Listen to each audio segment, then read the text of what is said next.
How to add Google reviews to Wix website. So go ahead and open your browser.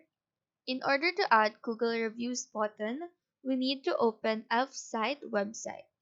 So type in elfsite.com and click on Get Started. After signing in, proceed to create widgets.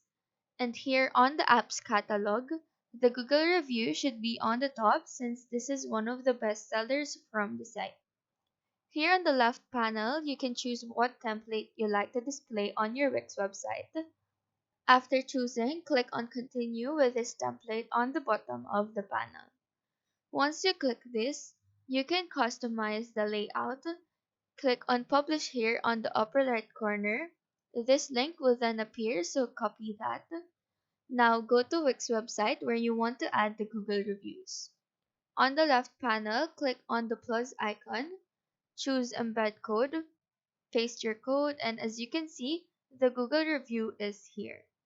So that is how to add Google reviews to Wix website. Do let us know if this video helped you out, and if you have any questions, feel free to drop them down below. Thank you for watching and have a nice day.